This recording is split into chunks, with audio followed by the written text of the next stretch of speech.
हरे कृष्णा। तो आप सबका स्वागत है गीता डिप्लोमा कोर्स में। ये हमारा 16 डे है, 16वां सत्र है, जिसमें हम 15वां अध्याय डिस्कस करेंगे, जिसका नाम है स्वतंत्रता का मार्ग। और आप सभी का बहुत बहुत धन्यवाद जुड़ने के लिए। तो आइए आज के सेशन को हम शुरुआत करते हैं प्रार्थना के साथ। विद्यान्तिमिरान्धस्य ज्ञानञ्जनशलाकया चक्षुरुन्मिलितं येन तस्मै श्रीगुरवे नमः। नमो विष्णुपादाय कृष्णपृष्ठाय भूतले श्रीमते भक्तिवेदान्त स्वामिन्निति नामिने। नमस्ते सरस्वती देवे गौरवाणी प्रचारिणे निर्विशेष शून्यवादी पाश्चात्य देश तारिणे। जय श्री कृष्ण चैतन्य प्रभु नित्यानंद श्री अद्वैत गदाधर शिवास आदि गौर भक्त वृंद। हरे कृष्णा कृष्णा कृष्णा हरे हरे, हरे राम राम राम हरे हरे। हरे कृष्णा। तो आप सबका स्वागत है आज के सत्र में। आज हम 15वां अध्याय डिस्कस करने वाले हैं, जो बहुत ही छोटा अध्याय है। इसमें केवल 20 श्लोक है, लेकिन बहुत कॉम्प्लिकेटेड है, बहुत टफ है।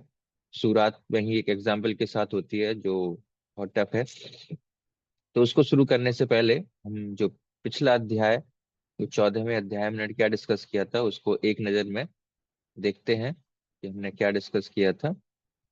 तो जो 14 चैप्टर था, कृष्ण अर्जुन के प्रश्न का उत्तर देते हैं कि आत्मा प्रकृति के संग में, जीवात्मा है वो प्रकृति के संग में कैसे आता है, कैसे संग करता है वो। 1 से 4 श्लोक में उत्तर देते हैं। उसके बाद 5 से 9 में भगवान बताते हैं कि प्रकृति के 3 गुण होते हैं, वो कैसे बांधते हैं, सतोगुण रजोगुण तमोगुण, किस प्रकार हमको बांध के रखते हैं, जीवात्मा को बांध के रखते हैं, उसके बारे में भगवान बताते हैं। और फिर गुणों का कार्य प्रभाव और उनका परिणाम 10 से 20 श्लोक में पता चलता है। और उसके बाद 22 से 27 में आखिरी श्लोक में अर्जुन का एक डाउट था कि उसमें 3 प्रश्न थे, उनके उत्तर देते हैं भगवान कृष्ण। गुणातीत कैसे बनना है, 3 गुणों से ऊपर कैसे जा सकते हैं, कौन बन सकता है, कौन होता है, उसके लक्षण क्या होते हैं। तो वो कृष्ण के द्वारा बताया जाता है अंतिम 22 से 27वें श्लोक में। तो इस तरह 14वां अध्याय वहां पर खत्म होता था। तो आज हम 15वां अध्याय शुरू करेंगे, उसको संक्षिप्त में जो आज हम चर्चा करने वाले हैं उसको देखेंगे। तो आज का जो चैप्टर है वो इस प्रकार स्टार्ट होता है। उसको शुरू करने से पहले एक ब्रीफ देखते हैं कि आज हम क्या डिस्कस करने वाले हैं। पिछले चैप्टर में कृष्ण कृष्ण जो है आंसर देते हैं, क्वेश्चन दिए थे पिछले चैप्टर हमने सुना था कि भौतिक प्रकृति के 3 गुण क्या हैं, वे कैसे कार्य करते हैं, वे जीवात्मा को कैसे बांधते हैं, और उनसे मुक्त कैसे हुआ जा सकता है। ये हमने पिछले चैप्टर में डिस्कस किया था। और आज के चैप्टर में अर्जुन ये सब जानना चाहता है कि भौतिक जगत एक कैद खाने के समान है ना, एक जेल है, उसको आप कारागृह भी कह सकते हैं। तो क्या सभी जीवात्मा इस कारागार में होते हैं? तो अर्जुन ये पहले जानना चाहता था। अगर ऐसा नहीं है तो किस प्रकार के लोग कैद में आते हैं, किस प्रकार के लोग जेल में आते हैं, और किस प्रकार के लोग नहीं आते हैं। दूसरा चीज अर्जुन जानना चाहता है कि कृष्ण, क्या आप भी कैदी के समान इस जेल में हो? चलो बाकी जीवात्मा है, लेकिन आप भी इस भौतिक संसार में हो, तो आप भी कैदी के समान हो क्या, जैसे कि दूसरे हैं? तो आप कैदी नहीं हो। और तीसरा अर्जुन ये जानना चाहता है, इस चैप्टर में व्यक्ति इस जेल में रहते रहते जेल से आसक्त हो गया है ना, तो उसका क्या होगा, क्या वो निकल पाएगा कभी, और कैसे निकल पाएगा। और चौथा, हम इस कैद से निकलना चाहते हैं, स्वतंत्रता बरकरार रखना चाहते हैं, तो वो मार्ग, वो प्रोसेस, वो विधि जो है हमें कहाँ से पता चलेगी, कैसे पता चलेगा। तो ये अर्जुन की जिज्ञासाएं हैं जो इस अध्याय में हम चर्चा करेंगे। एक एग्जाम्पल आपको देना चाहूंगा कि अगर आपको एक स्थान से दूसरे स्थान पर जाना होता है, तो आप एक रोड मैप तैयार करते हैं, यूज करते हैं, गूगल मैप्स यूज करते हैं। उसी प्रकार अगर हमें भौतिक संसार से निकलकर आध्यात्मिक जगत में जाना है, बंधन के स्थान से मुक्ति के स्थान पर जाना है, तो एक मैप, रोड मैप कहाँ मिलेगा उसको, जिस रोड मैप को फॉलो करके उस गंतव्य स्थान तक हम पहुंच पाए। तो कृष्ण उसका उत्तर देते हुए वे बताएंगे कि उसका मैप हमें वेद में मिलता है। वेद में स्वतंत्रता का मार्ग वेदों में बताया गया है, शास्त्रों में बताया गया है कि किस प्रकार हम इस संसार को छोड़कर स्वतंत्रता के मार्ग पर जा सकते हैं। तो हम वेदों के बारे में जानेंगे, और हम ये जानेंगे भगवत गीता उस वेद के ज्ञान को कैसे हमें प्रदान करती है। तो इस चैप्टर में इन प्रकार से इन चीजों को हमें सीखने को मिलेगा। तो सबसे पहले आपका प्रश्न ये है कि आप एक पिक्चर देख रहे हो अपनी स्क्रीन पे, तो ये किस स्ट्रक्चर का पिक्चर है, इसको क्या कहते हैं? आपसे पहले कुछ लोग यहाँ पर गए भी होंगे, देखा भी होगा, सुना होगा, टीवी में देखा होगा, पिक्चर देखी होगी, या लाइव देखा होगा, कुछ ने बुक्स में देखा होगा। तो ये कौन सी जगह है, इसको क्या कहते हैं? मैं आपसे जानना चाहता हूँ ये स्ट्रक्चर क्या कहलाता है, और क्या इस कैद खाने के रूप में प्रयोग में लाया जा सकता है? तो ये प्रश्न आपके लिए है। तो क्या है, इसको क्या बोलते हैं जो आपके सामने है, इसको हम क्या बोलते हैं? क्या नाम है इसका? तो बताना चाहेगा? जो पिक्चर आप देख रहे हो, इसको क्या बोलते हैं? बहुत आसान सा प्रश्न है, आपने कई बार देखा होगा, सुना होगा इसको। तो महल है। और कोई बताना चाहेगा? तो ये किला है ना, ये लाल किला नहीं है, ये आगरा फोर्ट है, तो किला है। इसको दुर्ग भी कहते हैं। इसको क्या कहते हैं? दुर्ग। दुर्ग मतलब दुर्गम स्थान, दुर्गम मतलब जहां से निकलना बहुत मुश्किल है, हार्ड टू कॉन्कर, जहां से निकलना बहुत मुश्किल है, उसको हम दुर्ग कहते हैं। और इसे कैद खाने के रूप में भी यूज कर सकते हैं। Yes yes.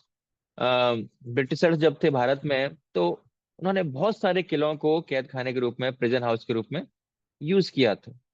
उन्होंने यूज किया था, तो इसको हम कैद खाने के रूप में यूज कर सकते हैं। लाइक आप पिक्चर जो देख रहे हो, बहुत पुराना पिक्चर है, कैद खाने के रूप में यूज किया करते थे उसको। ये महाराष्ट्र में एक किला है, अहमदनगर में। तो ऐसे बहुत सारे एग्जाम्पल्स हैं, मैंने आपको एक ही दिया है। ये किले का एग्जाम्पल हमने क्यों दिया? क्योंकि हम पहले से ही डिस्कस करते आए हैं कि ये संसार एक किले के समान है ना, एक कैद खाने के समान है। तो आज हम उसके बारे में कुछ और चीजें जानेंगे, कुछ एडिशनल इंफॉर्मेशन सेम एग्जाम्पल में हम जानने का प्रयास करेंगे। तो दुर्ग मतलब दुर्गम स्थान, कारागृह। जो ये भौतिक जगत एक दुर्ग के समान है ना। इसके अंदर जो बंदी हैं, जो कैदी हैं, वो कौन है? वो जीवात्मा है।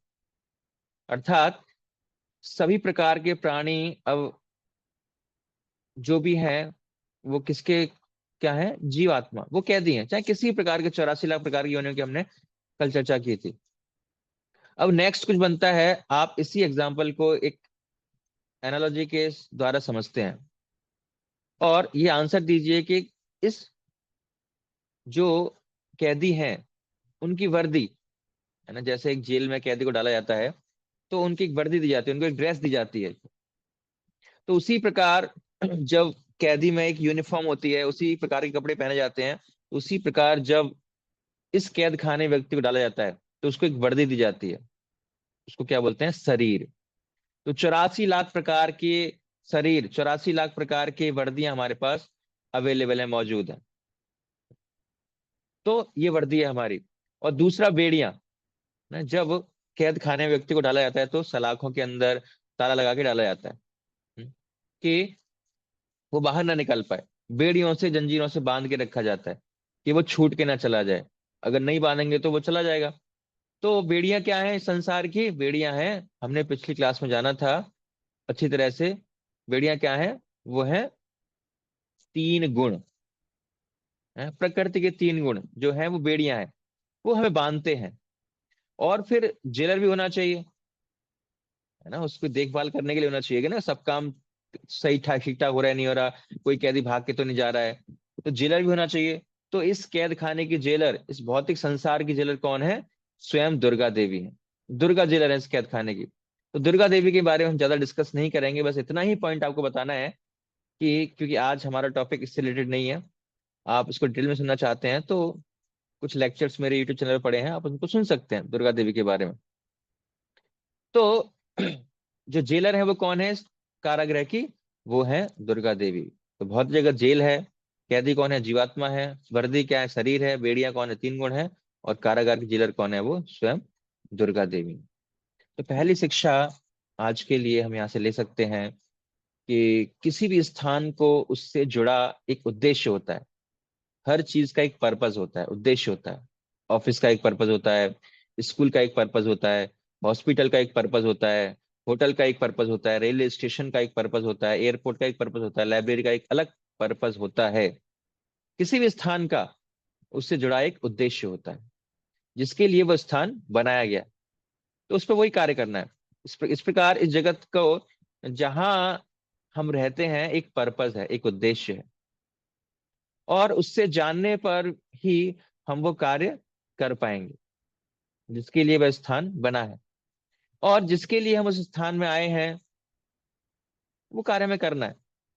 तो अगर हम उस स्थान के पर्पस को नहीं जानते हैं, उद्देश्य को नहीं जानते हैं, तो वहां पर सही कार्य नहीं करेंगे। जैसे कोई व्यक्ति लाइब्रेरी के पर्पस को नहीं जानता है और वो लाइब्रेरी में चला गया और वहां पे उसको पता नहीं क्या करना है, तो क्या कर रहा है, वो अननेसेसरी काम कर रहा है, शोर मचा रहा है इधर उधर जाकर, और वो जाकर वहां पर क्या शोर मचा रहा है, तो उसे तुरंत वार्निंग दी जाएगी, शांत रहो, यहाँ शोर करने की आवश्यकता नहीं है, ये शोर करने का स्थान नहीं है, यहाँ पढ़ने के लिए लोग आते हैं। उसी प्रकार इस संसार में हम रहते हैं, तो इस संसार का पर्पस जानना बहुत जरूरी है, क्या उद्देश्य है। तो जैसे कि हम पिछली साइड से पता चला कि संसार वास्तविकता में है क्या, ये एक जेल के समान है, तो इसलिए हमको हर चीज का पर्पस पता होना चाहिए, तब उस कार्य को हम कर पाएंगे। तो इस अध्याय की शुरुआत होती है एक श्लोक से। अभी एक बहुत कॉम्प्लिकेटेड उदाहरण कृष्ण द्वारा दिया जाएगा 15वें अध्याय के पहले श्लोक में। इसको हम पढ़ेंगे, बहुत फेमस श्लोक है। ऊर्ध्वमूलमधः शाखम् अश्वत्थं प्राहुरव्ययम् छन्दांसि यस्य पर्णानि यस्तं वेद स वेदवेत्। कहा जाता है कि एक शाश्वत अश्वत्थ वृक्ष है जिसकी जड़ें ऊपर की ओर हैं और शाखाएं नीचे की ओर, तथा पत्तियां वैदिक स्रोत हैं। जो इस वृक्ष को जानता है वह वेदों का ज्ञाता है। तो यहाँ पर भगवान कृष्ण एक एग्जाम्पल दे रहे हैं, एक उपमा, एक वृक्ष की उपमा। यह बहुत कॉम्प्लिकेटेड है, विषय है। हम सरल प्रश्नों के द्वारा इसको समझाने का कोशिश करेंगे समझने की। ऊर्ध्वमूलम अधम शाखम, एक शाश्वत अश्वत्थ वृक्ष है जिसकी जड़ें ऊपर की ओर हैं और शाखाएं नीचे की ओर है, मतलब उल्टा पेड़ है। पत्तियां क्या है, वैदिक स्रोत हैं, और जो इस वृक्ष को जान लेता है वो समस्त वेदों को जान लेता है। बहुत सरल बना दिया भगवान ने। इस वृक्ष को जान लो तो क्या होगा, आप समस्त वेदों को आपने जान लिया। तो इस तरह इस चैप्टर की शुरुआत होती है। तो यहाँ पर भगवान क्या करते हैं, इस भौतिक जगत की तुलना जो एक कैद खाने के समान वृक्ष से करते हैं। किसका वृक्ष है वो, है ना, अश्वत्थ कैटेगरी का है, बरगद का। आप स्क्रीन पर इसकी इमेज देख रहे हो, एक वृक्ष उल्टा है, खड़ा हुआ है, और उसका हमें रिफ्लेक्शन या परछाई, प्रतिबिंब पानी की सतह पर देखने को मिल रहा है। अब ये अजीब सा उदाहरण है, ऐसा वृक्ष है जिसके जड़ ऊपर है और शाखाएं नीचे हैं। वास्तविकता में ऐसा कोई वृक्ष नहीं होता है। ऐसा वृक्ष तो केवल हमें एक रिफ्लेक्शन में, एक परछाई के रूप में दिख सकता है। वृक्ष कैसा होता है, वृक्ष तो हमेशा सीधा खड़ा होता है, तो पानी में उसको देखेंगे तो उल्टा दिखाई देगा, कहीं पर वैसा उल्टा वृक्ष देखने को नहीं मिलेगा। तो कृष्ण ने यह उदाहरण क्यों लिया, इस संसार को बताने के लिए ये उदाहरण क्यों लिया भगवान कृष्ण ने, ये बहुत महत्वपूर्ण बात है, ये हमें समझना चाहिए। यही उदाहरण क्यों लिया, उसके पीछे कुछ कारण है। तो एक प्रश्न, एक एक प्रश्न करके हम 8 प्रश्नों को यहाँ पर जानेंगे, कि इस वृक्ष से संबंधित उत्तरों को जानेंगे, और फिर आपकी उस उपमा को अच्छे से समझ पाएंगे कि ये वृक्ष भगवान ने क्यों चुना। तो पहला प्रश्न है कि ये वृक्ष उल्टा क्यों है, क्यों उल्टा है। तो क्योंकि जैसे कि पानी में रिफ्लेक्शन होता है, असली वृक्ष का रिफ्लेक्शन होता है। असली वृक्ष होता है तो उसका रिफ्लेक्शन है, सीधा वृक्ष है तो उसका रिफ्लेक्शन है। वैसे भी भौतिक जगत आध्यात्मिक जगत का रिफ्लेक्शन है, छाया मात्र है, उल्टा प्रतिबिंब है, सब कुछ उल्टा दिखता है। तो ये पहले प्रश्न का आंसर है, ये उल्टा क्यों है, क्योंकि छाया है। भौतिक जगत क्या है, छाया मात्र है आध्यात्मिक जगत की। दूसरा, ये जैसे ये वृक्ष है वो पानी की लेयर पर रिफ्लेक्ट हो रहा है, आप देख पा रहे हो डायग्राम में, मैंने एरो से उसको पॉइंट आउट किया है।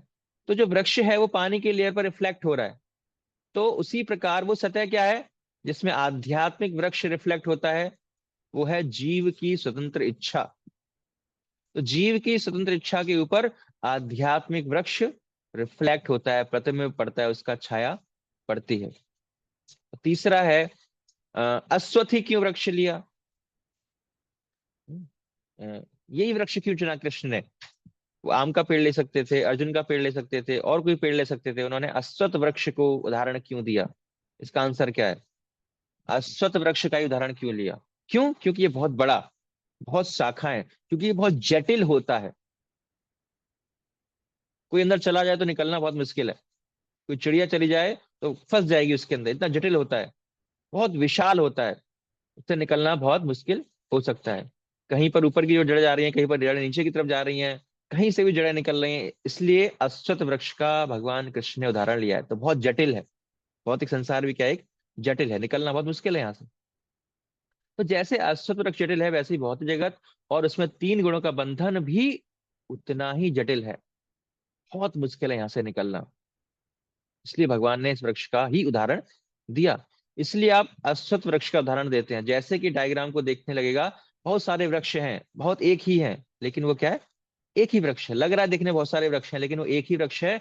मल्टीपल जड़ें निकल रही हैं उसकी, उसको सपोर्ट करने के लिए, नहीं तो वो गिर जाएगा वृक्ष। तो जीव की तुलना उससे की गई है। चौथा है, इसकी पहली जड़ क्या है?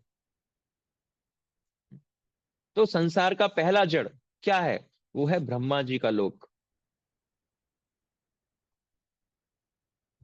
अगर आप चिंता मत करो, आपको समझ में नहीं आ रहा है, आप चिंतन करो, रिपीट करो, मनन करो, दोबारा रिकॉर्डिंग सुनेंगे, कोई टेंशन नहीं है, परेशान होने की जरूरत नहीं है। समझने का प्रयास करो, नहीं में आएगा तो दोबारा कोर्स करेंगे तब समझेंगे। तो समझने का प्रयास कर सकते हैं। तो पहली जड़ क्या है, जहां से शुरुआत होती है, वो है ब्रह्मा जी का लोक, ब्रह्मलोक जो है सबसे ऊपर। और शाखाएं क्या है इसकी? वो है विभिन्न लोक, प्रजातियां, जो बहुत सारे लोक हैं, वो इसकी शाखाएं हैं। अलग अलग शाखाएं इस वृक्ष की निकल रही हैं। और पत्तियां क्या हैं? वेद के एक विशेष भाग, वेद के बहुत सारे भाग हैं, उसमें से एक विशेष भाग जिसको कर्म कांड कहते हैं। कर्म कांड मतलब सकाम कर्म जो हम करते हैं, कुछ कार्य करते हैं, कुछ यज्ञ इत्यादि करते हैं अपनी इच्छाओं की पूर्ति के लिए, तो उसको बोला जाता है कर्म कांड। तो पत्तियां क्या है इसकी? वो है कर्म कांड। और फल क्या है इसका? जो पेड़ होता है उस पर फल भी तो लगेगा। तो फल क्या है? धर्म अर्थ काम मोक्ष। तो ये फल पेड़ के द्वारा मिलते हैं। और इसका पोषण कैसे होता है? जैसे किसी वृक्ष के में रस का संचालन होता रहता है, एक रस उसके अंदर रस बहता रहता है, जिसके उस वृक्ष को प्राण मिलता है।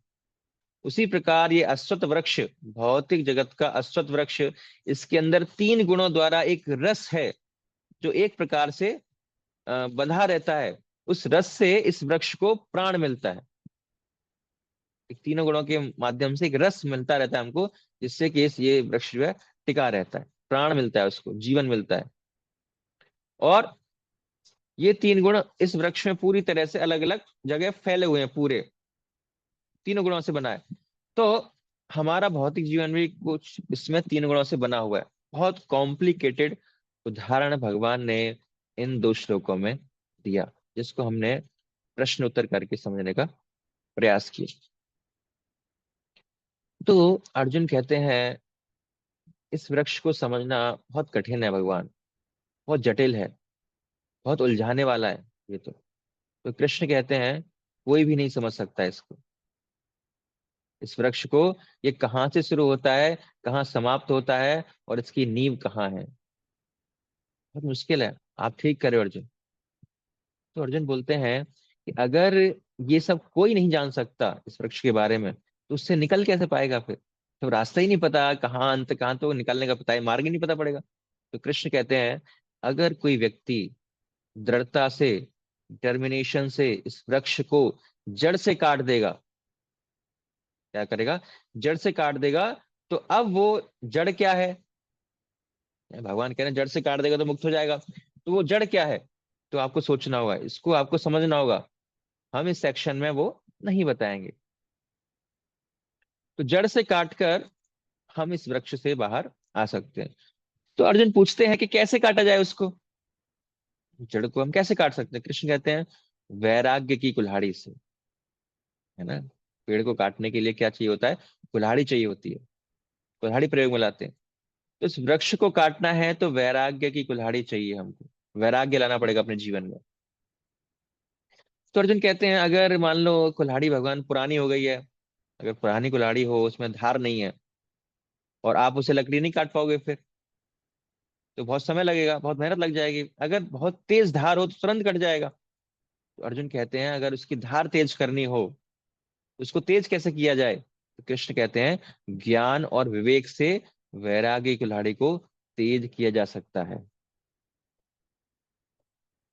किससे? ज्ञान और विवेक से, नॉलेज और इंटेलिजेंस। उससे क्या होगा? वैराग्य तेज होगा, जिससे कि भौतिक संसार रूपी वृक्ष को हम आसानी से काट पाएंगे। लेकिन वास्तविकता में इस विषय को, जो हमने पहले डिस्कस किया था, है ना, कि किस प्रकार इसको काट सकते हैं, ज्ञान कहाँ से आता है, जो ये ज्ञान और विवेक जो है वो कैसे आता है, आपको ध्यान होगा हमने डिस्कस किया था। अगर गीता डिप्लोमा कोर्स को बहुत अटेंटिवली अटेंड कर रहे हैं तो आप इसका आंसर दे सकते हैं कि हमने 2 सेशन पहले ही डिस्कस किया था, कि 2-3 सेशन पहले, कि कौन से ज्ञान, आध्यात्मिक ज्ञान की बात हो रही है यहाँ पर। तो वो ज्ञान कहाँ से आएगा, कैसे आएगा ज्ञान, जिस कारण से व्यक्ति उस कुल्हाड़ी को तेज कर सकता है, वो ज्ञान कहाँ से आएगा? वो ज्ञान आएगा निष्काम कर्म से, हमने बताया था। तो निष्काम कर्म करेंगे तो वो ज्ञान अंदर से आता है, ज्ञान जन्म लेता है। निष्काम कर्म करने से मतलब बिना किसी भौतिक इच्छा के, भौतिक फल की इच्छा के कार्य करने से क्या आएगा? ज्ञान आएगा, जिससे जो वैराग्य तेज होगा, कुल्हाड़ी तेज होगी, जिससे हम वृक्ष को काट सकते हैं। तो अर्जुन बोलते हैं ठीक है, मैंने इसे काट दिया, अब जाऊं कहाँ? अब क्या करना है? अब इससे आगे क्या करना है? मैंने काट दिया इस वृक्ष को, मान लो मैंने वैरागी कुल्हाड़ी से वैराग्य तेज कर लिया और उस कुल्हाड़ी से वृक्ष को काट दिया, तो क्या अब? तो कृष्ण कहते हैं पेड़ को काटने के बाद में क्या करना है? ततः पदम तत्परिमार्गितव्यम, उस स्थान की खोज करो जहां जाकर लौटना ना पड़े, और जहां भगवान की शरण ग्रहण कर ली जाए। तो ऐसे स्थान की खोज करो काटने के बाद, तो वो स्थान जहां से लौटना ना पड़े। अच्छा, शरण में लौटने की विधि को बताइए भगवान। जो आप बता रहे हो कि इस स्थान पर लौटना ना पड़े, तो उसकी विधि क्या है? कैसे शरण लूंगा आपकी? तो कृष्ण कहते हैं मिथ्या अभिमान के भ्रम से मुक्त होना होगा। वो अभिमान क्या है? मैं हर चीज का स्वामी हूँ। हमारे अंदर अभिमान क्या है? मैं हर चीज का स्वामी हूँ, मैं प्रकृति का स्वामी हूँ, सब कुछ मेरे नियंत्रण में है। मैं हर चीज का स्वामी हूँ, मैं प्रकृति का स्वामी हूँ, सब कुछ मेरे नियंत्रण में है। इस भावना से मुक्त होकर शरण में जा सकते हैं। तो ये भावना जब हम त्यागेंगे, 5 श्लोक में भगवान बता रहे हैं, तब हम शरण ग्रहण कर सकते हैं। और उसके बाद 5वां श्लोक भगवान कहते हैं, बहुत सुंदर श्लोक आता है गीता में। निर्माण मोहा जित संग दोषा अध्यात्म नित्य संगे गच्छन्त मूढ़ा। जो झूठी प्रतिष्ठा, मोह तथा कुसंगति से मुक्त है, जो शाश्वत तत्व को समझते हैं, जिन्होंने भौतिक काम को नष्ट कर दिया है, जो सुख तथा दुख के द्वंद्व से मुक्त हैं, और जो मोहरहित होकर परम पुरुष के शरणागत होना जानते हैं, वे उस शाश्वत राज्य को प्राप्त होते हैं। तो भगवान यहाँ पर 5 क्वालिटीज बता रहे हैं जो उस व्यक्ति में होनी चाहिए, जो उस स्थान पर जाना चाहता है, जहां से वापस ना लौटना पड़े। तो झूठी प्रतिष्ठा, मोह या कुसंगति से मुक्त है, शाश्वत तत्व को समझते हैं, सुख दुख के द्वंद्व से मुक्त हैं, मोह रहित हैं। ऐसा व्यक्ति क्या कर सकता है? वो योग्य व्यक्ति है ऐसे स्थान पर जाने के लिए जहां से लौटना उसको ना पड़े। तो बेसिकली अगर इस चैप्टर को समझना है, इस पूरे विषय को समझना हो, तो हमें इस चीज को समझना चाहिए कि यह जो जगत है वो क्या है वास्तविकता में, है ना। ये जो संसार है जो भगवान ने बनाया है वो क्या है? एक अस्पताल है या होटल है? क्या है? आप क्या मानते हो? ये जो संसार है, भौतिक संसार है, दोनों में से क्या है? अस्पताल है या होटल है, दोनों में डिफरेंस होता है। जब हॉस्पिटल जाते हैं या हम होटल्स जाते हैं तो दोनों में डिफरेंस है कि नहीं? तो ये जो भौतिक संसार है ये क्या है? हॉस्पिटल के समान। तो अस्पताल क्यों जाते हैं? हम इलाज करने के लिए जाते हैं। और दूसरे स्थान पर क्यों जाते हैं? छुट्टी बिताने के लिए जाते हैं, एंजॉय करने के लिए जाते हैं। तो लोगों को लगता है कि संसार होटल है, इसलिए वो जैसे होटल में व्यक्ति जीता है वो संसार में जीते हैं। कि आप जितने दिन के लिए संसार में हो, आपको बस खुश होने का प्रयास करना है। जैसे व्यक्ति होटल में जाता है तो वेकेशन मूड में जाता है, हम 2-3 दिन रुकेंगे, अच्छा खाएंगे, अच्छा घूमेंगे, इत्यादि इत्यादि। लेकिन कोई हॉस्पिटल इसलिए नहीं जाता, अच्छा खाने के लिए, घूमने के लिए, टाइम पास करने के लिए। वो वहां पर इलाज के लिए जाता है। वैसे ही भौतिक जगत बना है क्या करने के लिए?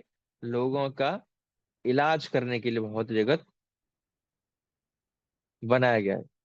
किस लिए बनाया गया है? भौतिक जगत लोगों का इलाज करने के लिए बनाया गया है। तो ट्रीटमेंट करने के लिए, उनकी मानसिकता को बदलने के लिए ये संसार बना है। तो ये हमको जानना चाहिए, ये संसार किस लिए बना है? ट्रीटमेंट के लिए, अस्पताल के समान है। तो अर्जुन पूछते हैं कि वो भगवान शाश्वत राज्य कैसा है? अर्जुन पूछ रहे हैं कि वो जो आप शाश्वत राज्य की बात कर रहे हो वो होता कैसे है, दिखता कैसे है, क्या अंतर है उसमें, क्या खास बात है वहां पर? तो भगवान कहते हैं वह मेरा परम धाम न तो सूर्य या चंद्रमा से प्रकाशित है। दोनों में से किसी से प्रकाशित न है, न अग्नि से, न बिजली से, न सूर्य से, न चंद्रमा से, न बिजली से, नहीं, बिल्कुल नहीं। तो अर्जुन पूछते हैं अच्छा, वापसी के बारे में क्या है, वहां से वापस लौटना पड़ता है? तो नहीं, कृष्ण कहते हैं नहीं, बिल्कुल नहीं। वहां से एक बार जो चला जाता है वापस लौट के नहीं आता। न तात भाषते सूर्यो न शशांको न पावक यद गत्वा न निवर्तन्ते तद धामम परमम मम। कि एक बार जो चला जाता है वहां पर, वहां से फिर उस व्यक्ति को वापस लौट कर आना नहीं पड़ता। तो कृष्ण ने क्यों कहा कि उस जगत में सूर्य चंद्रमा की आवश्यकता नहीं है?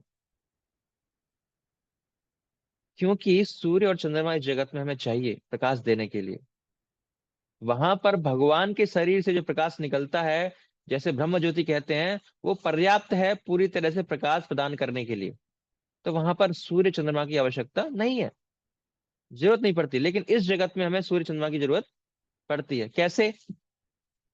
क्योंकि ये जो जगत है वो इस प्रकार है कि कुछ जो आप स्क्रीन पर देख सकते हो, एक शेप है इसका, इसे ब्रह्मांड कहते हैं। समझ लीजिए ब्रह्मांड है, ब्रह्मांड मतलब यूनिवर्स। वो कैसा होता है? जैसे एक नारियल आपने देखा होगा, सभी ने, नारियल के ऊपर एक कवरिंग होती है और अंदर में नारियल का फल होता है, नारियल के फल के ऊपर में एक ब्राउन कलर का कवर होता है जो बहुत हार्ड होता है, और उसके ऊपर में एक सॉफ्ट कवर होता है जो भूसे से बना होता है, जो लगभग कलर होता है। तो वो सूख जाता है, वो व्यक्ति उसको आसानी से निकाल सकता है। फिर अंदर में एक हार्ड शेल होता है, उसको तोड़ने से अंदर में नारियल निकलता है, और नारियल के अंदर में पानी भरा होता है। तो ये जो ब्रह्मांड है उसकी तुलना नारियल से की गई है, जो बहुत ही थिक कवरिंग से ढका हुआ होता है, बहुत ही मोटी कवरिंग है जिससे ब्रह्मांड ढका हुआ है। इस डायग्राम में आप देख रहे हो, आधा ब्लू है आधा ब्लैक है, उसके ऊपर ब्राउन कलर की कवरिंग है। तो ये क्या है? ये ब्राउन कलर की कवरिंग है विशाल भौतिक तत्व, वायुरोधी आवरण, मतलब समझ लीजिए air tight concept. Air tight हमारी रचना नहीं है, भगवान की रचना है ना। विशाल भौतिक तत्व ब्रह्मांड को बाहर से जो भी है उसे पूरी तरह से अलग रखता है। बाहर का अंदर कुछ नहीं जाता, अंदर का बाहर कुछ नहीं जाता, बिल्कुल सील्ड पैक्ड है, टाइट है, कवरिंग है। फिर आधा वो जल से भरा हुआ है, और जो ब्लू कलर का पोर्शन आप देख रहे हो, और उसमें गर्भ सागर कहते हैं जिसको, या गर्भोदक कहते हैं। और फिर उसके ऊपर जो ब्लैक पोर्शन आप देख रहे हो वो घोर अंधकार है, अंधेरा ही अंधेरा है। इसलिए हम ऊपर की ओर देखते हैं, हमें आसमान में अंधकार दिखता है। अगर सूरज नहीं होगा तो क्या होगा? हमें अंधकार दिखाई देगा। और भगवान ने प्रकाश देने के लिए क्या किया है? इन दो ग्रहों को डाल दिया है, सूर्य और एक चंद्रमा, जिससे हमें प्रकाश मिलता है। इनकी आवश्यकता पड़ती है। अगर सूर्य चंद्रमा नहीं होता तो फिर हम इलेक्ट्रिसिटी का यूज करते हैं, कैंडल जलाते हैं, कुछ प्रकाश के लिए कुछ चीजों का उपयोग करते हैं। क्योंकि अंदर अंधेरा ही अंधेरा है, बाहर से प्रकाश आता नहीं है तो अंधेरा ही रहेगा। इस प्रकार यहाँ पर इस जगत में सूर्य और चांद की आवश्यकता पड़ती है। तो कृष्ण कहते हैं लेकिन उस स्थान पर, जो स्थान में आप बता रहा हूं परमानेंट, उस स्थान पर न सूर्य है न चंद्रमा है। तो कृष्ण यहाँ पर ऑफर दे रहे हैं हमें उस स्थान पर जाने का, उसकी खासियत बात बता के। उस स्थान पर जाओगे तो आपको ये मिलेगा। जिस प्रकार इस संसार में अभी हम बहुत सारे ऑफर देखते हैं, टूरिज्म ऑफर हैं, इधर जाइए वहां जाइए, ऐसा एडवांटेज में बताते हैं, क्या क्या डिटेल बताते हैं वो, कि कहाँ जाएंगे, किस स्थान पर जाएंगे, कितने दिन का पैकेज होगा, 2 दिन 2 रात का होगा, प्राइस कितना होगा, क्या क्या फैसिलिटीज मिलेंगी आपको, किस साधन से जाओगे, तो सारी कंडीशन बताए थे, है ना। सबसे ज्यादा महत्वपूर्ण लिखा होगा कंडीशन से अप्लाई। तो सबसे पहले जो कंडीशन होगी क्या होगी, वहां पर आप परमानेंटली नहीं जा सकते। जो पैकेज होगा आपका कुछ दिन कुछ रातों का होगा, परमानेंटली आप नहीं जा सकते वहां पर, वापस आना पड़ेगा। बट यहां पर कृष्ण जो ऑफर दे रहे हैं वो ऐसा नहीं है। भगवान कह रहे हैं नहीं नहीं, मैं ऐसे स्थान पर लेके जाऊंगा, ऐसा पैकेज दे रहा हूं आपको कि उस स्थान से वापस आपको लौट कर आना नहीं पड़ेगा, आप वहां पर परमानेंटली रह सकते हो। तो कृष्ण यहाँ पर ऐसा ऑफर हमको दे रहे हैं। तो फिर अर्जुन के मन में ये प्रश्न आता है, अगर वो स्थान इतना अच्छा है भगवान, तो व्यक्ति यहाँ आया ही क्यों? अर्जुन बहुत डीप क्वेश्चन पूछ रहे हैं, क्यों आया इस दुख भरे संसार में? क्या कारण है कि कोई व्यक्ति ऐसी गलती तो नहीं करेगा? मतलब उसको पता है कि यहाँ पे दुख है, वो अच्छा है, तो ऐसी गलती तो कोई इंसान नहीं करेगा, तो क्यों आया इस संसार में? तो कृष्ण फिर बहुत सुंदर तरीके से उसको समझाते हैं। एक श्लोक में वो कहते हैं कि जितने भी जीवात्मा हैं वो मेरे शाश्वत अंश हैं। अंश मतलब मेरे पार्ट हैं। तो कृष्ण कहते हैं वो मेरे, ये वो कारण है। अभी कहने का अर्थ क्या बनता है, इसको एक एग्जाम्पल से आप समझिए। आपने एक गुलाब का फूल यहाँ पर स्किन, एक गुलाब का फूल लिया मान लो, और गुलाब के फूल में से एक पंखुड़ी तोड़ दी। तो जो गुलाब के फूल में खुशबू आ रही है, जो पंखुड़ी तोड़ के आपने अलग रखी है, उसमें भी खुशबू आएगी नहीं आएगी? आएगी, क्योंकि उसका पार्ट है। एक दूसरा एग्जांपल लेते हैं, मान लो एक सूप आपने बनाया 50 लीटर, काफी सारे लोगों के लिए सूप बनाया, और उसमें से आपने 1 कप सूप निकाल लिया। तो जो 50 लीटर सूप है और जो 1 कप सूप अपने अलग से निकाला है, तो दोनों के टेस्ट में फर्क होगा या वही टेस्ट होगा?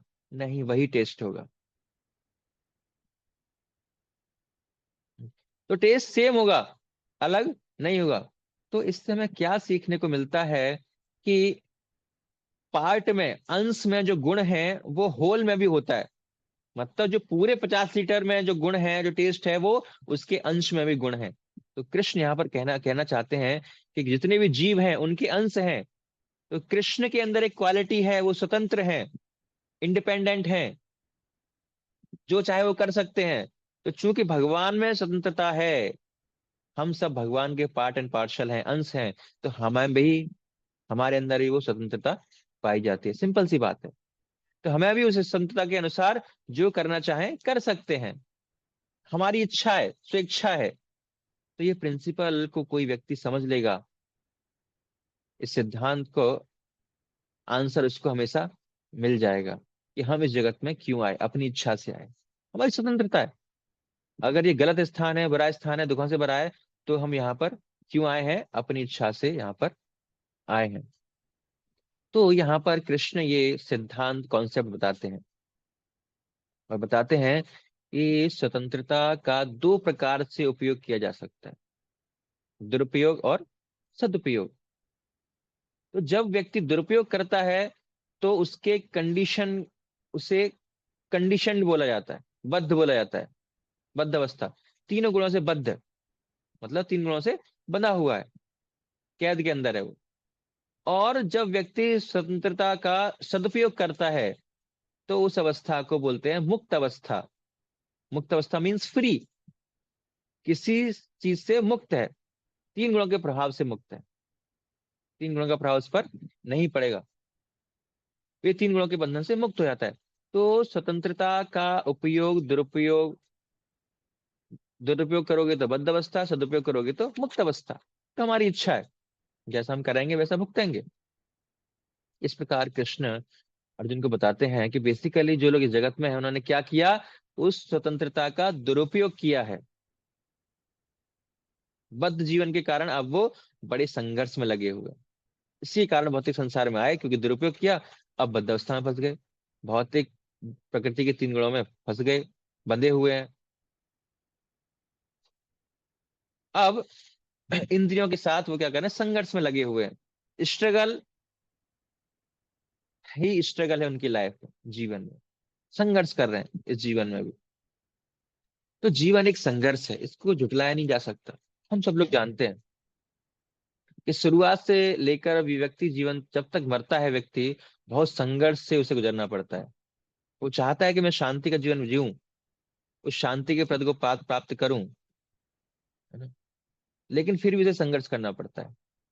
जैसे कि व्यक्ति था, एक छोटा सा इंसिडेंट बताएंगे आपको। एक व्यक्ति था, तो वो गीता स्टडी करता था, और गीता स्टडी करने के कारण उसकी सोच में परिवर्तन आ गया, जीवन में परिवर्तन आ गया। तो वो फिर आध्यात्मिक जीवन को स्वीकार करने लगा, और उसकी जीवन शैली बदल गई।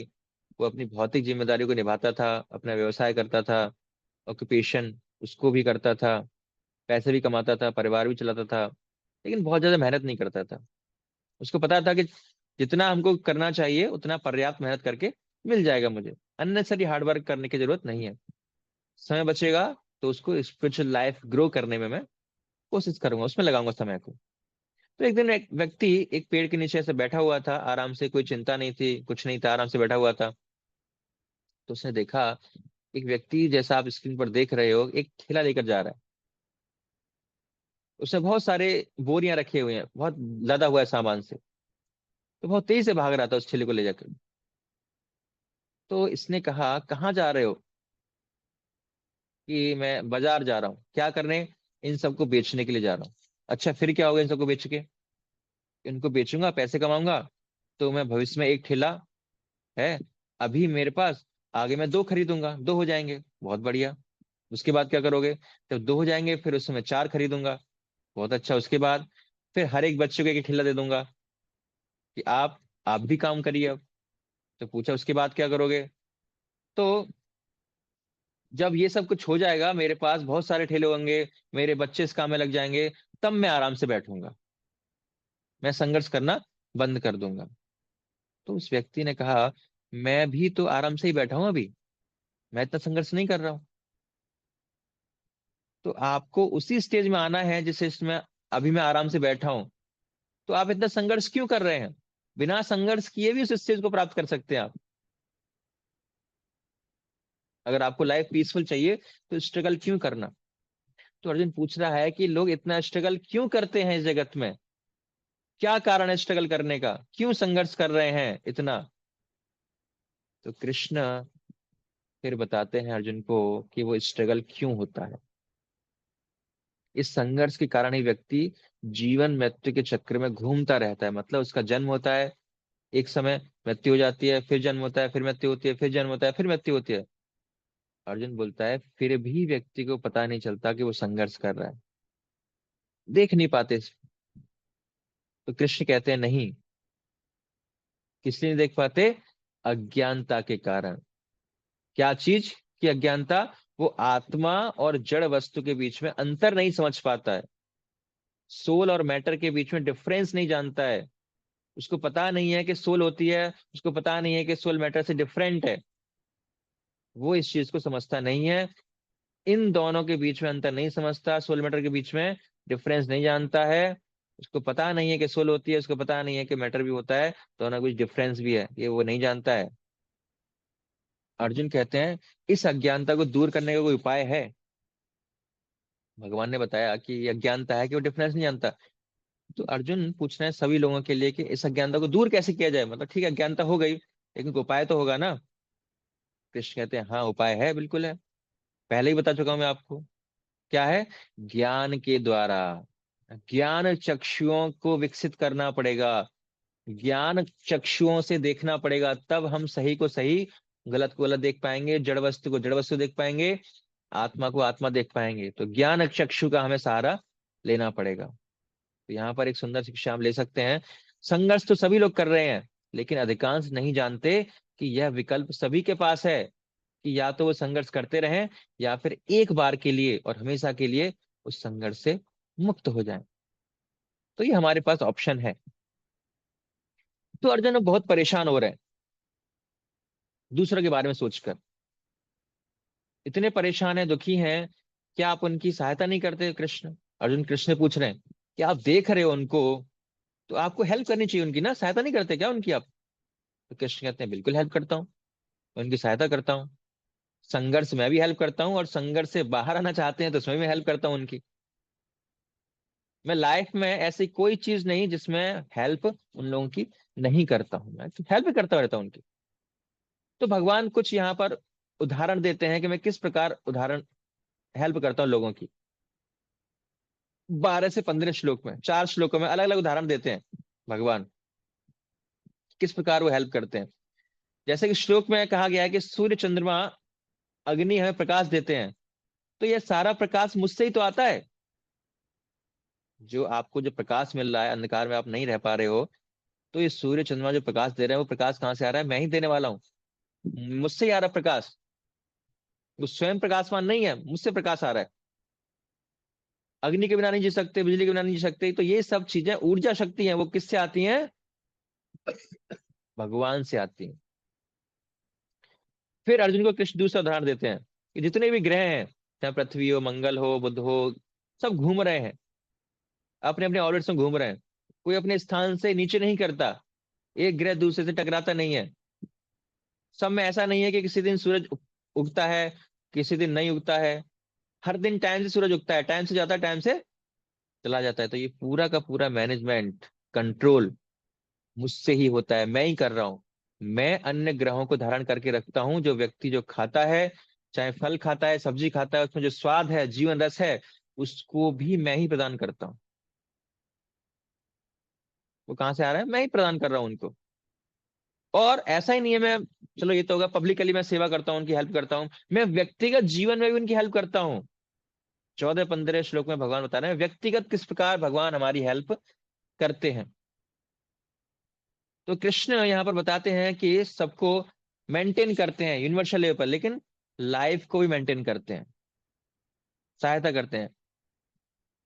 एक व्यक्ति के हृदय में बैठकर उसकी सहायता करते हैं भगवान, उसके शरीर में रहकर उसकी सहायता करते हैं। जैसे कि एग्जाम्पल देते हैं, हम सबके शरीर में अलग अलग प्रकार की अग्नि होती है, अलग अलग पुराणों में इसका ज्ञान हमको मिलता है। तो वो कहते हैं शरीर में पाचन अग्नि है हमारे में, और अगर पाचन अग्नि कमजोर हो तो हम कुछ भी खाएं वो पचेगा नहीं। अगर हम बहुत ही विटामिन वाला फूड खाएं वो भी नहीं पचेगा, अगर वो पाचन अग्नि नहीं है तो उसको वैश्वानर अग्नि कहते हैं। कृष्ण कहते हैं वो अग्नि भी मैं ही हूं। मतलब अगर कोई खाता है, अगर भगवान सहायता नहीं करेंगे तो उसकी कुछ हेल्प नहीं मिलेगी, खाना भी नहीं पचेगा उसका, तो मैं पचवाता हूँ उसका खाना। नरिशमेंट भी नहीं मिलेगा, मैं नरिशमेंट देता हूँ। आयुर्वेद के अनुसार हमारे शरीर में 13 प्रकार की अग्नि होती है। एक होती है जठराग्नि, जठराग्नि। फिर 5 प्रकार की होती है भूत अग्नि, और 7 प्रकार की होती है धातु अग्नि। तो 13 प्रकार की अग्नि होती है, शास्त्र में बताया गया है।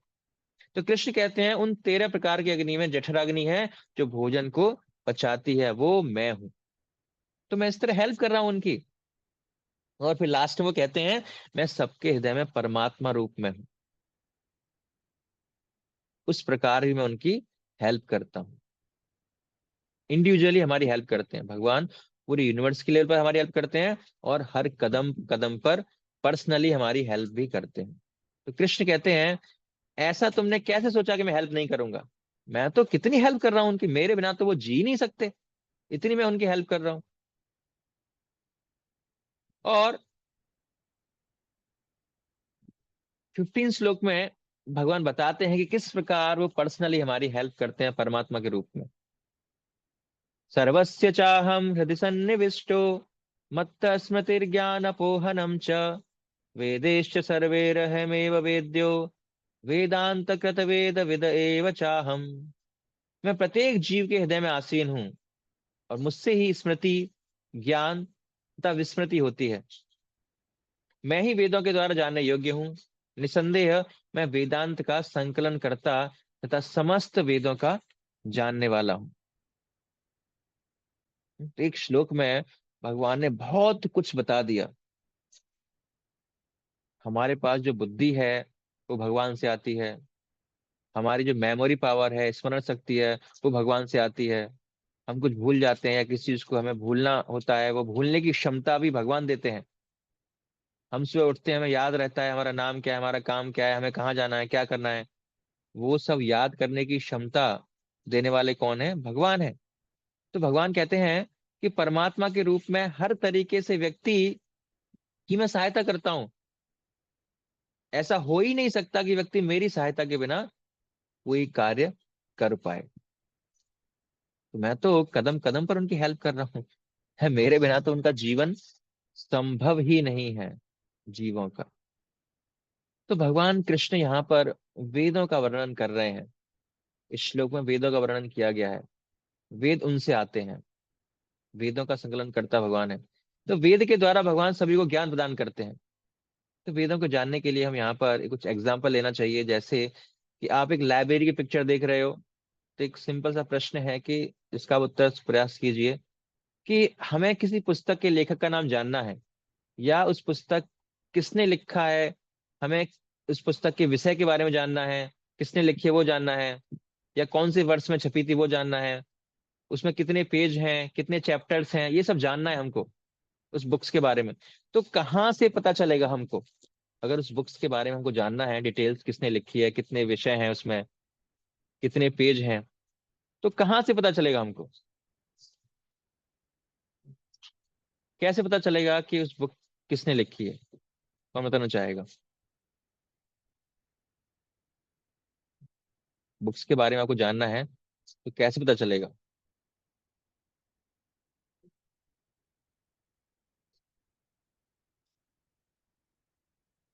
तो आंसर, तो बुक्स को पढ़कर ही, है ना, बुक से ही हम जानेंगे। बुक पर ही लिखा रहेगा, पुस्तक में दिया रहता है कि उसके लेखक कौन है, ये पुस्तक पहली बार कब छपी थी, कौन कौन से विषय हैं, कितने चैप्टर्स हैं, कितने पेजेज हैं इसमें। तो सब कुछ बुक्स में ही बताएगा, या फिर बुक्स के ऑथर के द्वारा हमें पता चलेगा। तो ये दो जो चीज हैं वो अथॉरिटी है, या तो बुक्स बताएगा या बुक्स का ऑथर बताएगा हमको उस बुक के बारे में। फॉर एग्जाम्पल एक बुक है अमेरिकन वेदा, है ना, ये फिलिप गोल्डबर्गर ने लिखी है। तो उन्होंने लिखा इस पुस्तक के अंदर कि लगभग 2.5 करोड़ लोग या तो योग साधन करते हैं या मंत्रों का जप करते हैं अमेरिका में, ध्यान करते हैं, अर्थात वैदिक विज्ञान से प्रभावित हैं इतने लोग अमेरिका में। तो इस बुक के बारे में जानना है तो कहाँ से पता चलेगा? बुक से पता चलेगा। बुक के फ्रंट कवर से पता चलेगा, उसमें लिखा है किसने लिखी है, ऑथर का नाम लिखा है, उसका टाइटल दिया गया है, क्या विषय है उसके अंदर, सब टाइटल के रूप में बताया गया है। तो वैसे ही अगर वेदों के बारे में यदि हमको जानना है तो उसका पूरा ज्ञान हमें वेद से ही मिलेगा। कहीं बाहर जाने की आवश्यकता नहीं है। जैसे कि वेद का विषय क्या है, वेद में क्या दिया रहता है, ऑथर कौन है, ये सारी चीजें हमें कहाँ से पता चलेंगी? वेद से ही पता चलेंगी। तो वेद का जो विषय है, जो सब्जेक्ट है, वो कहाँ से पता चलता है? वो है संपूर्ण ज्ञान। विषय क्या है? संपूर्ण ज्ञान। वेद मतलब नॉलेज, तो वेद से पता चलता है। फिर वेद के लेखक कौन है, ऑथर कौन है? वेद के ऑथर हैं, क्या बताया उसके बारे में? अपौरुषेय, मतलब किसी पुरुष के द्वारा नहीं लिखा गया उनको। जो पुरुष हम लोग हैं उनके द्वारा नहीं लिखा गया, मतलब किसी सामान्य मनुष्य के द्वारा नहीं लिखा गया। अपौरुषेय मतलब जिसने दिया है वेद, वो एक सामान्य पुरुष नहीं है, हमारे जैसा पुरुष नहीं है। तो वेद कहाँ से आया, स्रोत क्या है उसका? वेदों में दिया गया स्रोत क्या है? भगवान विष्णु की श्वास से वेद आए। भगवान ने सांस से वेदों को प्रकट किया। तो वेद का स्रोत है। इंफॉर्मेशन कहाँ से मिली? वेदों से मिली। किस समय वेद उपलब्ध है? वेदों में दिया गया है सृष्टि के प्रारंभ से वेद उपलब्ध है। जब से सृष्टि प्रारंभ हुई तब से वेद है। तो वेद का पहला विद्यार्थी कौन है, पहला शिष्य कौन है? वेद का ज्ञान किस व्यक्ति को सबसे पहले मिला? ब्रह्मा जी पहले विद्यार्थी हैं। तेने ब्रह्म हृदय आदि कवये, भगवान ने ब्रह्मा जी के हृदय में सबसे पहले वेदों का ज्ञान रिवील किया। तो पहले विद्यार्थी कौन है वेदों के? ब्रह्मा जी हैं। तो वेद को भगवान ने दिया हमें। जिस प्रकार वेद मिलता है लिखित रूप में, वो कैसे मिलता है? तो वो उसके भगवान के एक अवतार ने हमें दिया। पाराशर मुनि नाम के एक महान मुनि थे, सत्यवती उनकी पत्नी थी, उनका नाम था। और उन दोनों के संग से एक व्यक्ति, महान व्यक्ति का जन्म हुआ जिनका नाम था कृष्ण द्वैपायन व्यास। तो वो भगवान के अवतार हैं, ऐसा वेदों में ही दिया है कि उन्होंने वेदों में पहली बार लिखा। उन्होंने पहले वेद लिखे नहीं, उससे पहले वेद लिखे नहीं जाते थे, सुनकर श्रुति फॉर्म में याद किए जाते थे। एक ने बताया, दूसरे ने याद कर लिया।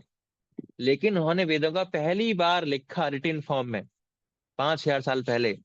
आप सभी को याद होगा कि सिंपल सा प्रश्न आपकी मेमोरी को चेक करने के लिए मैं पूछना चाहता हूं कि हमने चैप्टर 4 में बताया था कि गीता डिप्लोमा कोर्स के 5th सेशन में बताया था कि भगवान के कितने प्रकार के अवतार होते हैं। आपको याद होगा कि भगवान के कितने प्रकार के अवतार होते हैं। कितने अवतार नहीं, कितने प्रकार के, कैटेगरी कितनी है, टाइप्स कितने हैं भगवान के? तो 6 प्रकार के अवतार होते हैं, सही उत्तर बताया आपने। तो उसमें से एक होता है शक्तियावेश अवतार, मतलब जिसमें शक्ति को भगवान ने आवेशित किया, भगवान के द्वारा शक्ति आवेशित की जाती है कि वो भगवान की तरह कार्य करता है। तो उस कैटेगरी में व्यासदेव आते हैं, वो शक्तियावेश अवतार हैं, वेद व्यास। उन्होंने वेदों का संकलन किया, लिखा उन्होंने। तो इसमें जो कुछ दिया है किसने? व्यास ने दिया है। तो जो व्यास एक्चुअली नाम नहीं होता, व्यास एक उपाधि है। व्यास मतलब जो रोच रचना करता है, संकलन करता है, इंग्लिश में इसको बोलते हैं कंपाइलेशन। मतलब इधर से कुछ लिया, उधर से कुछ लिया और उसको संकलित कर दिया। तो व्यास उनकी उपाधि, जिनका नाम क्या है? कृष्ण द्वैपायन। उन्होंने वेदों का संकलन किया, इसलिए उनका नाम पड़ गया व्यास। तो उनको व्यास देव भी कहते हैं, व्यास वेद व्यास भी कहते हैं, जिन्होंने वेदों का संकलन किया। वेद में ये इंफॉर्मेशन दिया है उनको, हम वेद लिखकर दिया है उन्होंने। तो वेदों को लिखा गया कब? 5,000 साल पहले। किसने लिखा? वेद व्यास ने लिखा। तो इस सेक्शन में हमें एक सुंदर शिक्षा मिलती है कि भगवान हमारा साथ कभी नहीं छोड़ते। ये बात जानकर हमें प्रसन्नता होनी चाहिए।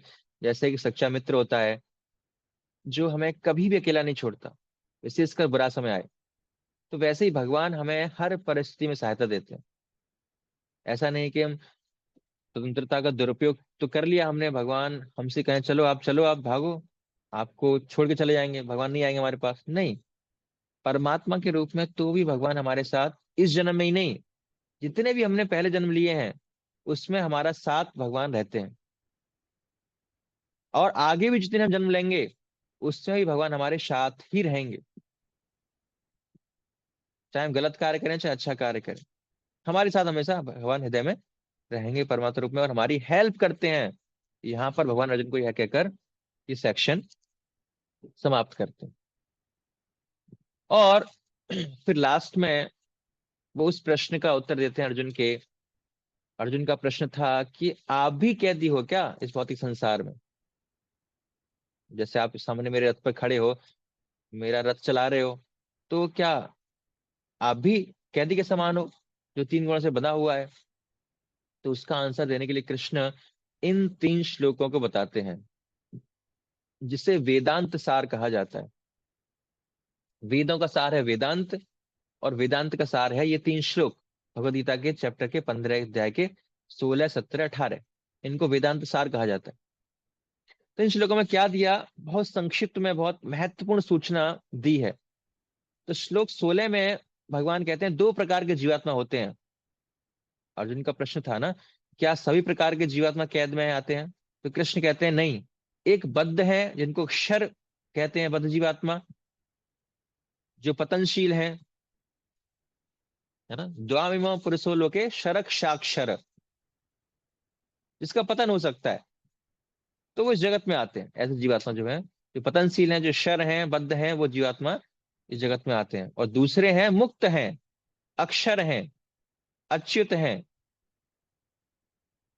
जो स्वतंत्रता का मिसयूज नहीं करते, उसे अच्युत कहते हैं या अक्षर कहते हैं। वो भौतिक जगत की कैद में कभी नहीं आते। दो प्रकार के जीवात्मा का वर्णन कृष्ण ने यहाँ पर किया 16वें श्लोक में। और उसके बाद 17 में कहते हैं उनसे ऊपर कौन है, उनसे ऊपर है परमात्मा,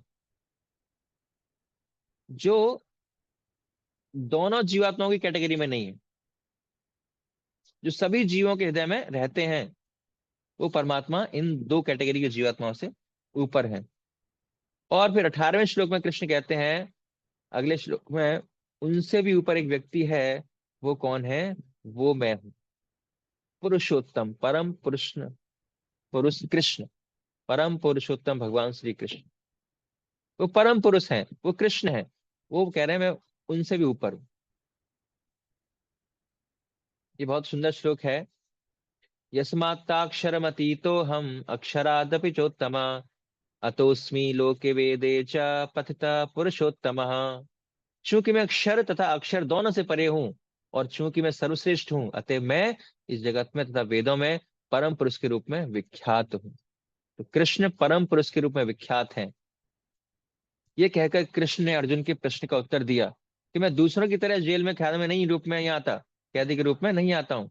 मुझे तीन गुण नहीं बांध सकते, मैं बहुत ऊपर हूं, मैं विख्यात हूं, मैं सबसे अलग हूँ। न मैं अक्षर हूं न अक्षर, दोनों से परे हूं, मैं जीवात्मा हूं ही नहीं। और फिर यहाँ बहुत सुंदर हिरारकी पता चलती है हमको, कि क्रम गीता से, कि जो परम पुरुषोत्तम भगवान कृष्ण हैं, वो जीवात्मा से ही बड़े हैं, ब्रह्मा से ही बड़े हैं, परमात्मा से ही बड़े हैं, और जो भगवान के जो अन्य स्वरूप हैं, उनसे भी भगवान कृष्ण जो हैं वो बड़े हैं। इंग्लिश में कहते हैं इसको सुप्रीम या पूर्ण पुरुषोत्तम भगवान कृष्ण। तो ये कृष्ण की पहचान है, ये उनकी आइडेंटिटी है, कृष्ण की पहचान है। तो ये कहने के बाद इन दो श्लोकों से चैप्टर को भगवान समाप्त करते हैं, 19वां और 20वां श्लोक। जिसने ये जान लिया उसने सब कुछ जान लिया, ये भगवान के शब्द हैं।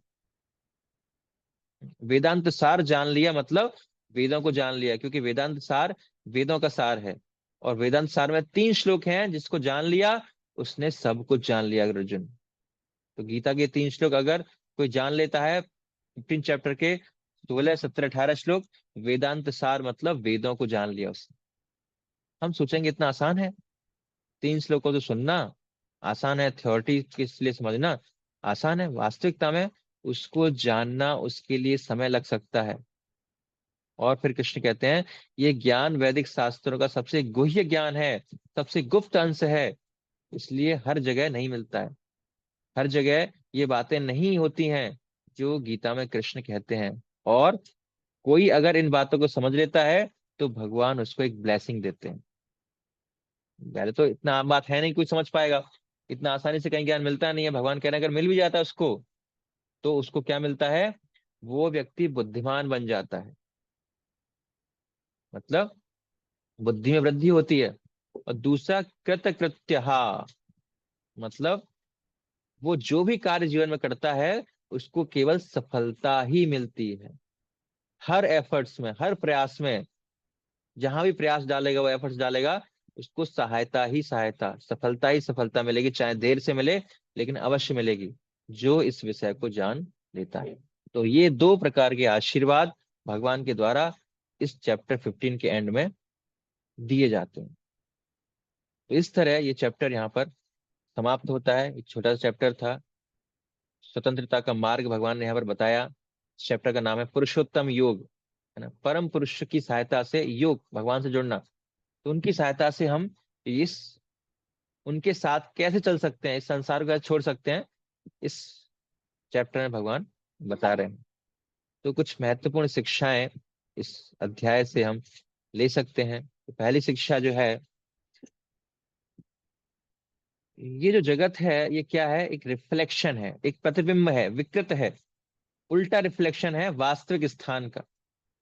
तो हमारा यहाँ पर जो अनुभव रहता है, बुरा अनुभव, हमें समझना चाहिए वो बुरा अनुभव इसलिए है क्योंकि अच्छा अनुभव का स्थान कोई और है, और यहाँ पर उसका विकृत प्रतिबिंब होने के कारण हमें बुरा अनुभव होता है। लोग प्रश्न पूछते हैं कि भगवान ने सृष्टि की तो इसमें गलत क्यों है, गलत लोग क्यों हैं, इसमें गलत काम क्यों होता है। लोग एक दूसरे के साथ गलत क्यों कर देते हैं, लोगों में दुर्गुण कैसे हो सकते हैं, पूछते हैं। तो वहां पर अगर नम्रता है तो इस भौतिक संसार में व्यक्ति को ज्यादा घमंड है। वहां पर दूसरों से स्नेह है तो यहाँ पर ईर्ष्या है। वहां पर व्यक्ति के पास करुणा है तो यहाँ पर क्रोध आता है। वहां पर व्यक्ति के पास जो ज्ञानवान है, यहाँ पर अज्ञानता में है। वहां पर व्यक्ति संतुष्ट है तो यहाँ पर लालच है। इस भौतिक संसार में सब कुछ उल्टा है। तो वहां पर वो सही चीज में है, यहाँ पर हमें प्रतिबिंब उसका अनुभव होता है। तो हमें कहाँ जाना है, उसी संसार में जाना है। तब उस आनंद को, उसको हम देख पाएंगे, फील कर पाएंगे। और दूसरा है निर्माण वो अजित संग दोषा। हर व्यक्ति को जान लेना चाहिए कि हम क्या है, केयर टेकर हैं, देखभाल करने वाले हैं यहाँ पर इस भौतिक संसार में। हम स्वामी नहीं हैं, हम मालिक नहीं हैं। जब व्यक्ति अपने आप को मालिक समझने लगता है तब प्रॉब्लम्स आने लगती हैं। जैसे मान लो किराए पे की प्रॉपर्टी में कहीं रह रहे हो और अपने कब्जा कर लिया, मालिक बन गए, तो क्या कोर्ट कचहरी के चक्कर, लड़ाई झगड़ा तुरंत होगा क्योंकि आपने इलीगल काम किया है। तो उसी प्रकार इस भौतिक संसार में जब हम आए यहाँ पर तो कुछ लेकर आए थे, कुछ प्रॉपर्टी हमारे नाम से थी, कुछ नहीं था हमारा। तो यहाँ पर आके हमारा कैसे हो गया। तो जैसे ही हम मालिकाना हक समझने लगते हैं तो हमारे जीवन में संघर्ष, समस्याएं आने लगती हैं। उसका जो तीन गुणों के साथ जो बंधन है वो और ज्यादा स्ट्रांग होने लगता है, मजबूत होने लगता है। तो हमें अपने आप को केयर टेकर समझना है, देखभाल करनी है। जो भी वस्तुएं, जो भी सुविधाएं हमको मिल रही हैं, उनको संभाल के रखना है, जिससे कि हम उससे हम भक्ति कर पाए अच्छी तरह से। हर चीज का, हर वस्तु का, हर व्यक्ति का, हर संबंध का हमें केयर टेकर बनना है, स्वामी नहीं बनना है हमको। उसको भगवान की सेवा में लगाना सीखना है। उसको भोग नहीं करना है हमको। भोग करेंगे तो दुख आएगा हमारे जीवन में। अगर केयर टेकर बनकर उसको स्वामी की सेवा में लगाएंगे, असली मालिक की सेवा में लगाएंगे, तो फिर हम खुश रह पाएंगे। और तीसरा सिद्धांत, तीसरी शिक्षा, यहाँ पर हमको समझने को मिलता है कि कृष्ण ने कहा कि इस वृक्ष को काटना है तो वैराग्य की कुल्हाड़ी से काटना होगा। तो लोग अक्सर प्रश्न पूछते हैं कि वैराग्य आएगा कैसे, है ना। लोग वैराग्य शब्द से घबराते हैं कि अगर वैराग्य आ गया तो जीवन में दुखी हो जाएंगे, है ना, हम लाइफ को एंजॉय नहीं कर पाएंगे। लेकिन बेसिकली वैराग्य को हम जानते नहीं है कि वास्तव में वैराग्य होता क्या है। इसलिए हम घबराते हैं उसको अपने जीवन में लाने से। तो वैराग्य मतलब क्या है कि एक जगह से डिस्कनेक्ट होना, दूसरी जगह से कनेक्ट करना अपने आप को, इसको वैराग्य कहते हैं। वैराग्य का मतलब ये नहीं है कि हर जगह से डिस्कनेक्ट हो जाना, नहीं। एक जगह पर प्लग लगा हुआ है, उससे निकाल दिया हमने और दूसरी जगह लगा दिया। एक जगह से डिस्कनेक्ट किया, दूसरी जगह कनेक्ट कर दिया। तो ऐसा नहीं है कि दोनों जगह से प्लग को निकाल दिया। तो आध्यात्मिक आसक्ति से वैराग्य या विरक्ति जागृत की जा सकती है। तो भौतिक संसार से प्लग निकालना है और अपना प्लग कहाँ जोड़ना है, आसक्ति कहाँ लगानी है, हमें आध्यात्मिक चीजों में लगानी है। तो उस विरक्ति को हम ला सकते हैं। भौतिक संसार से विरक्ति कैसे आएगी, जब हम आध्यात्मिकता से आसक्ति को जोड़ेंगे तो तब वो व्यक्ति आ जाएगी। चौथी शिक्षा हम ले सकते हैं कि भगवान हमारी हर कदम पर हमारी सहायता करते हैं। भगवान भगवता में कहते हैं सुहृदम सर्वभूता नाम। भगवान हमारे परम हितैषी हैं। वो हमारा कभी बुरा चाहते ही नहीं है।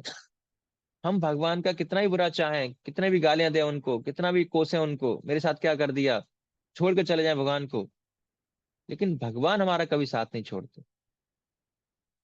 कभी कभी हमें लगता है मैं अकेला हूं। हमें अगर ऐसा लगता है तो हम इस चीज को नहीं जानते अभी कि हमारे हृदय के अंदर भगवान बैठे हैं और कितने समय से हमारी सहायता करते आए हैं। तो कोई व्यक्ति अगर ऐसा लगता है कि मैं अकेला हूं, वो बिल्कुल गलत है। कोई भी आपके साथ ना हो, लेकिन एक व्यक्ति हमेशा आपके साथ रहता है, वो है भगवान। हमारे हृदय में हमेशा रहते हैं और वो हर चीज में हमारी सहायता कर रहे हैं, हमारी हर इच्छा की पूर्ति कर रहे हैं। उनकी अनुमति से ही हमारी सारी कार्य हो रहे हैं। वो हेल्प करते हैं हमको। तो हमारे परम हित ऐसी हैं, हम चाहे उनके साथ कुछ भी करें, लेकिन फिर भी वो हमेशा हमारा भला ही सोचते हैं। तो हम कभी भी अकेले नहीं है, भगवान हर कदम कदम पर हमारी सहायता कर रहे हैं। ऐसा हमें सोचना चाहिए। पांचवी शिक्षा, जो लास्ट है, अंतिम है, हम सीख सकते हैं कि ज्ञान अंदर से बाहर आता है। हमने इस चैप्टर में हमने वेदों के बारे में जाना, ज्ञान के बारे में जाना, बहुत कुछ सीखा। लेकिन इस विषय को समझने की कोशिश कीजिए, जो लास्ट शिक्षा है, कि जो ज्ञान है वो अंदर से बाहर आता है। बाहर से अंदर तो केवल प्रेरणा जाती है, इंस्पिरेशन जाती है, उस ज्ञान को पुनः जागृत करने के लिए। जैसे कि उदाहरण देते हैं कि कोई बहुत चमकदार वस्तु है, उसके उस पर क्या है, धूल जम गई है, उसकी चमक चली गई है, मतलब हमें दिखेगी नहीं। तो वस्तु का गुण है चमक रहती है, तो प्रकाश प्रदान करता है। लेकिन क्या है, अगर चमक फिर से वापस लानी तो क्या करना पड़ेगा, धूल हटानी पड़ेगी उसकी। तो जैसे धूल हटाएंगे वो चमक दिखने लगेगी। तो वैसे ही अगर आपको ज्ञान प्राप्त करना है जो हमारे अंदर है, लेकिन उस ज्ञान के ऊपर क्या है, एक अज्ञानता की परत लग चुकी है, एक लेयर आ चुकी है अज्ञानता की। और वास्तविकता में उस अज्ञानता की परत को हटाने से क्या होगा, वो ज्ञान हमें दोबारा प्रकाशित हो जाएगा। तो प्रकाश अंदर से आएगा, ज्ञान का प्रकाश। किस लिए अंदर से आता है, क्योंकि परमात्मा अंदर है, अंदर से वो ज्ञान प्रदान करते हैं। लेकिन वो धूल की परत होने के कारण ज्ञान प्राप्त नहीं कर पाते हैं। तो परत को साफ करना आवश्यक है, अज्ञानता की परत को साफ करना आवश्यक है। तभी वो उपजता है, तभी हम गीता के इंस्ट्रक्शन को अपनी लाइफ में अप्लाई करते हैं। तो यह ज्ञान जो है अंदर से बाहर आता है, तब हम अपने जीवन में आगे बढ़ते हैं। तो ये पांच शिक्षाएं अपने जीवन में इस अध्याय से हम ले सकते हैं। और अंत में ये अध्याय एक नजर में, पहले 6 श्लोकों में भौतिक जगत से आध्यात्मिक जगत कैसे संबंधित है उसके बारे में भगवान बताते हैं। फिर उसके बाद 5 श्लोकों में 7 से 11 जन्म मृत्यु के चक्र में संघर्ष, उसके बारे में भगवान बताते हैं। 12 से 15 श्लोक में भगवान हर कदम में सहायता कैसे करते हैं हमारी। और 16 से 18 में लास्ट सेक्शन, वेदांत सार क्या है ना, वेदों का सार वेदांत, और वेदांत का सार, ये 3 श्लोक उसके बारे में बताते हैं। और 19 से 20 श्लोक में फिर वेदांत सार से जुड़ा हुआ जो ये श्लोक जान लेता है, वो सब कुछ जान लेता है। कृष्ण को जान लिया, सब कुछ जान लिया। तो इस प्रकार ये अध्याय यहाँ पर पूरा होता है। और थोड़ा सा छोटा चैप्टर था आज का, और श्लोक भी कम थे, तो डिस्कस करने में अ, विषय भी कम थे, तो जल्दी पूरा हो गया आज। तो अगला अध्याय जो हम नेक्स्ट वेडनेसडे को डिस्कस करेंगे, अगले वीक ही हम 2 क्लास करने का प्रयास करेंगे, बुधवार और बृहस्पतिवार दिन क्लास करेंगे। तो नेक्स्ट अध्याय होगा हमारा अध्याय 16, 2 प्रकार के कैदी। तो अगर आप लोग क्विज, मैं आशा करता हूँ कि आप लोग क्विज जो है वो अटेंड कर रहे होंगे। अगर आप कोई मिस कर रहे हैं क्विज को, तो आप फिर से दे सकते हैं, आपके पास समय है। सारे लिंक जो ओपन है ऑलरेडी, हमने बंद नहीं किए हैं। तो अगर आपका कोई क्विज मिस हो गया है तो आप देते रहिए, और जो समय है उसके अनुसार देते रहिए। अगर फिर भी आपका छूट जाता है तो भी इसको कंप्लीट करना है। सारे क्विज कंप्लीट होने के बाद ही आपको सर्टिफिकेट दिया जाएगा, मिनिमम पासिंग मार्क्स आने के बाद। हरे कृष्णा। तो आप सब लोगों का बहुत बहुत धन्यवाद, आपने इतना ध्यान से इस क्लास को सुना, और निश्चित रूप से ये हमारे लिए लाभकारी होगी। हरे कृष्णा।